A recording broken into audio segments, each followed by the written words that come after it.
All right, our next panel discussion is about Newark, New Jersey, my husband's hometown. Devastated by deindustrialization and the race riots, Newark fell into a seeming death spiral of abandonment and decline in the 1960s.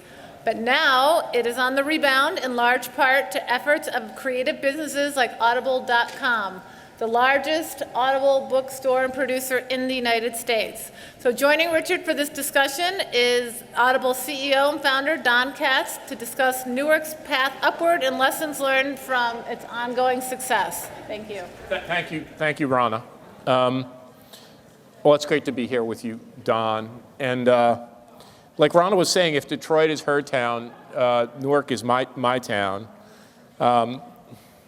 We were just talking about the 50s, the late 50s and the 1960s as the kind of zenith of Detroit's heyday, of America's heyday, what they call this great golden age.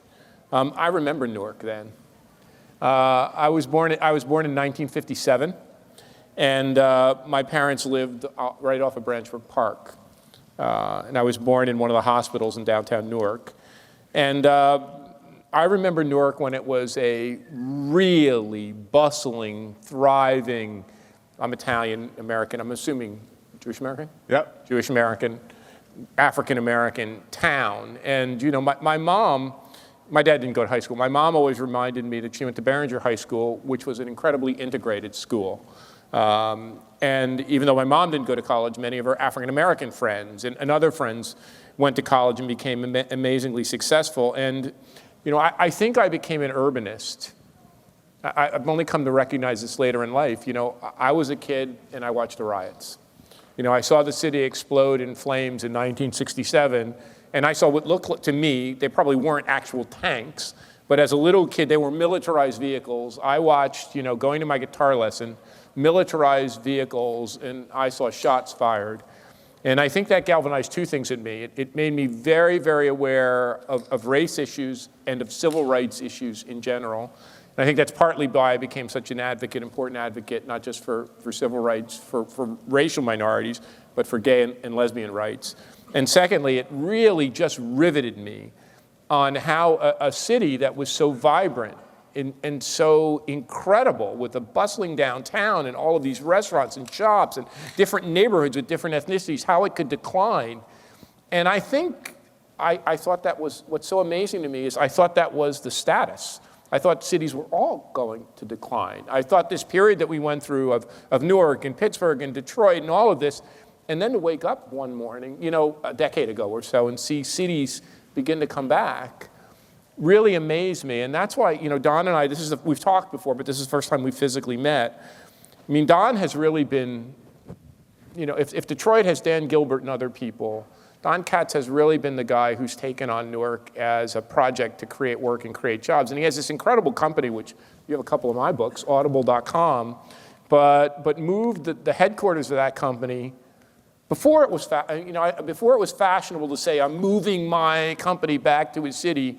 You did it. So I think, Don, I want to start with why. Like, what did you see before any of us else? And how has Newark been, obviously Newark has its own struggles and tribulations.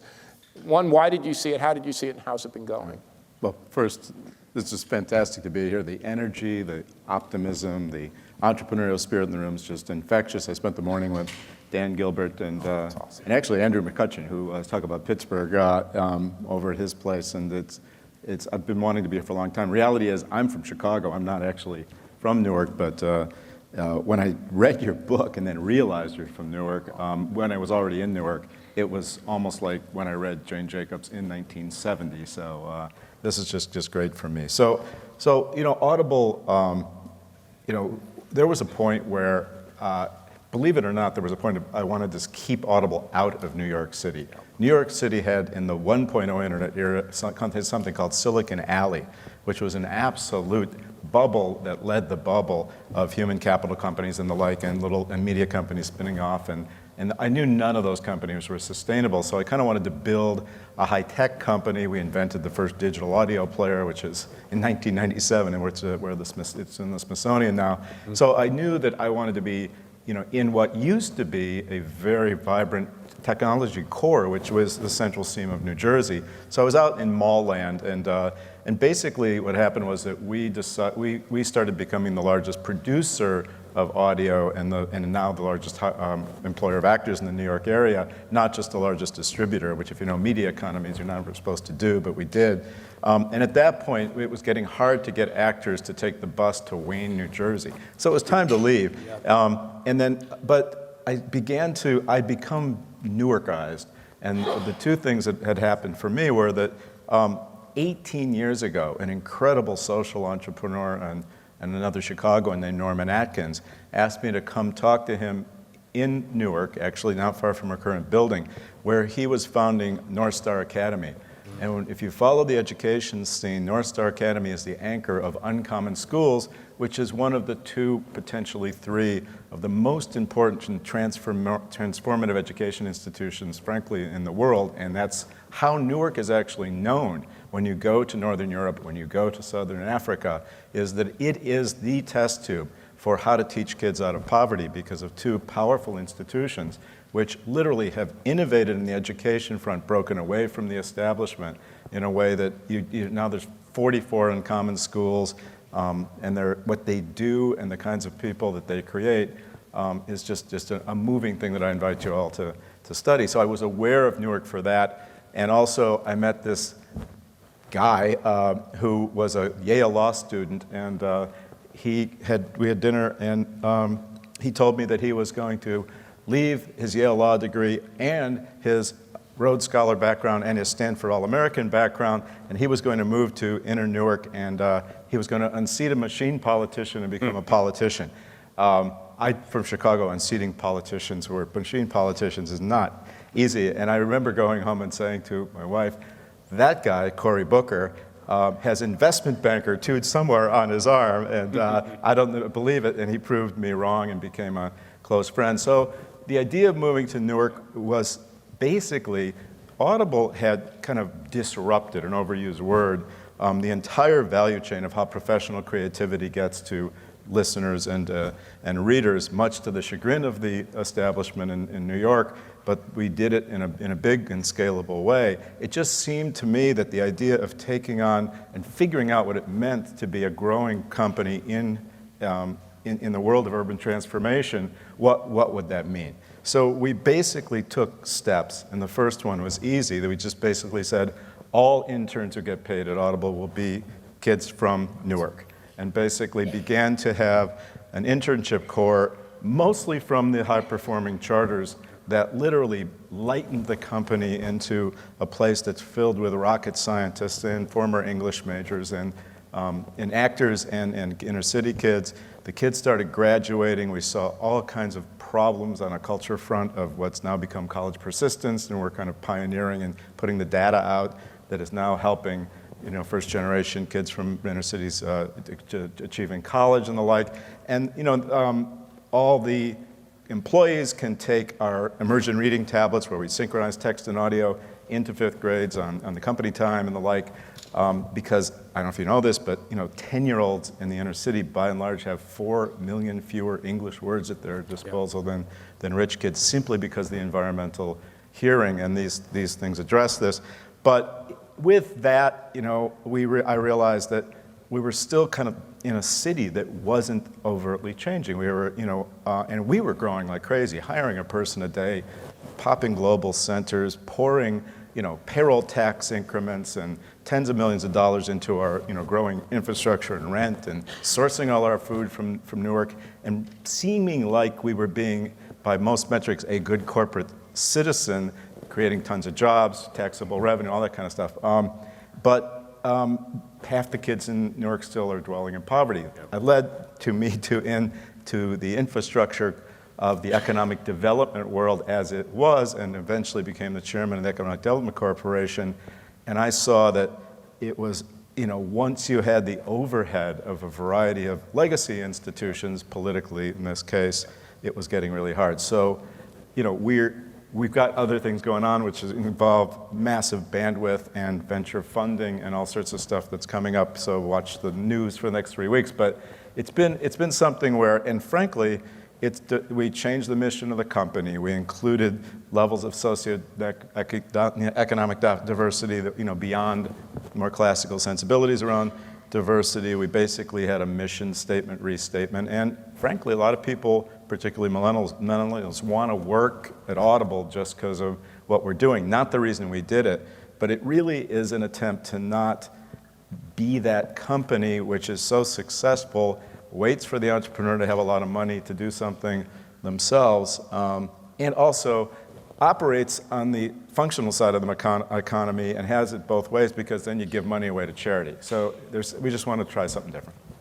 It's a couple things just by way of background for the audience. When you said Newark and New Jersey as a center for technology, in a great technologically innovative place like this, sometimes we forget how important Newark was. My dad used to take me to that ironbound section, and I would visit the factory. And although New Jersey really didn't have the big scale industry that Detroit did, it was incredibly innovative in areas from electronics with RCA and this little company called Edison. The rumor is that Henry Ford actually got his start working for the Detroit Edison Corporation, chemicals, and all of this that made New Jersey kind of a Silicon Valley of its day. And of course, much of that was lost in this movement that you said to sprawl. Yeah. A couple things to follow up on, but maybe one in particular. You have this very interesting business model where on the one hand, you're using these actors who I'm guessing like Newark better because they don't have to drive, and this is before Uber. They could take transit over to do their recordings. They can interact with you without having to find a way in the car. But the other thing that you said, which is so interesting, some companies could be a bubble, a creative industry bubble, and have that little hermetically sealed area where they get off the tube or the path or whatever it is and go to work. This idea of the interns is really powerful because therein is a way of bridging this haves and have-nots, newcomers and long-term residents. Why? And are there other components to this? I'm sensing there is. Are there other components to this strategy for bridging, if you will, that you guys have achieved? Yeah. Well, first on the first part, Newark, all the rooms, it's a very open office environment, and everybody's got a cube and all that. But every room has museum copy about something important that happened in Newark or somebody from Newark. So I sit in the Stephen Crane room and always get to tell people that my mentor was Ralph Ellison, and that's how I learned to love the music of the spoken word, because American literature is a function of early talking. But commercial plastic, the air conditioner, the fax machine, the battery, and commercial radio, they were all invented in Newark. And Newark was the richest place in the world by many measures in the 20s and 30s, partially because of the great gift of the water. The quality of the aquifer begat the beer empires at the turn of the last century, and the shipping revolution because of the depth of the harbor. And I'm kind of hoping the capacious fiber under the streets of Newark, when we get the things going shortly, is the next natural resource that lifts off. And as far as the kids, if you just go in one of these schools, you are just completely taken by what's going on there. I mean, there's if you ever want to get rid of the myth that the poor families' lack of caring or presence is one of the problems in urban education, the fact is there's only 37,000 kids left in public school because of these charters growing so fast in Newark, and there's 12,000 of their parents are on the waiting list for those two schools. When you dedupe for siblings and stuff, that's a whole lot of people voting for it. But it's not, you're never satisfied. So the fact is, the college support systems and the mentoring and the sophisticated mentoring that we had to develop for the kids when they were in college, let's face it, lily white playgrounds that colleges have become. Yep. And so it's not a simple cultural transition. But the fact is, what then happened is I started hiring all these people who were graduating. And then I began to see, I can't hire everybody because there's this amazing rising generation because of Newark's key success, which is the education sector. And that's where I just, got more into the more macroeconomic sensibilities of what's going on. I mean, the reality is that, we can talk about the importance of the individual actor in the small company and stuff. There are macroeconomic cycles, and New York area, if you think, really, what do Connecticut and New Jersey have in common? Highest per capita incomes in the country, if not the world, most millionaires per square inch, but their cities are black holes. Absolutely. The life sucked out of them now for 15 to 20 years Absolutely. by the macroeconomic sucking of wealth back into New York City at a level that I would argue hasn't happened since Imperial Rome. I mean, the speed of wealth creation in New York City is just massive. So you have two very progressive politicians, Mayor Ross Perot, a very close friend now in Newark, and Bill de Blasio in New York, who have nothing to do with each other in terms of what they need to get done, where de Blasio has to deal with this outrageous disparity of have and have-nots, whereas Ross, me, and others in Newark are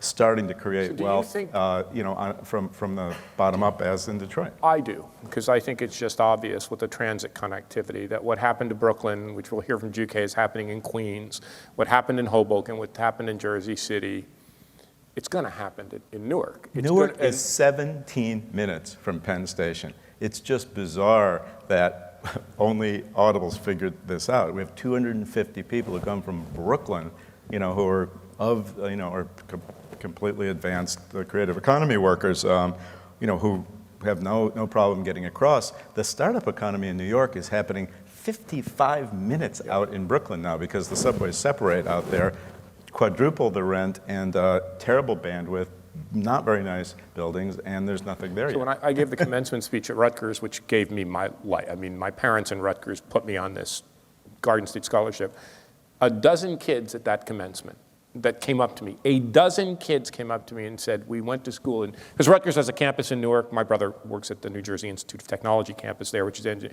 has a campus in New Brunswick. A dozen kids from the New Brunswick campus said, we choose to live in Newark. We want to be part of it.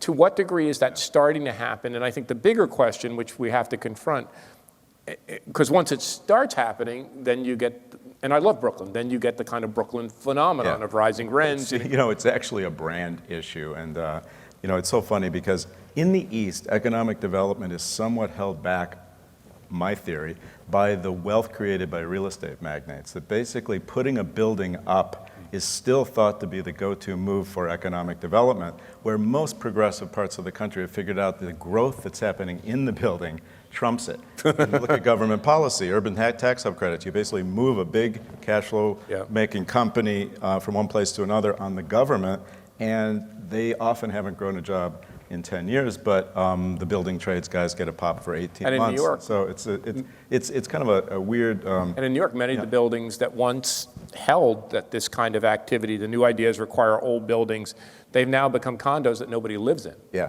but to your tipping point, there's 45,000 college students in Newark.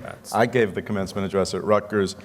Newark, which was filled the Prudential Center, which is the ring where the Devils play just down the street from us, and which was a little intimidating. I asked Cory Booker to ever given a speech to 20,000 people. He said no. It is technically the most diverse school in the country by the metrics. It's literally 15% Muslim, 15% Hindu, 15% Jewish. It's amazing. And I sat there next to Nancy Cantor, who left being the president of Syracuse, not a bad job, to take over Rutgers Newark purely to join the missionary turnaround of the city of Newark. And I turned her as dreadlocks, headscarf, yarmulke, as people just walked by.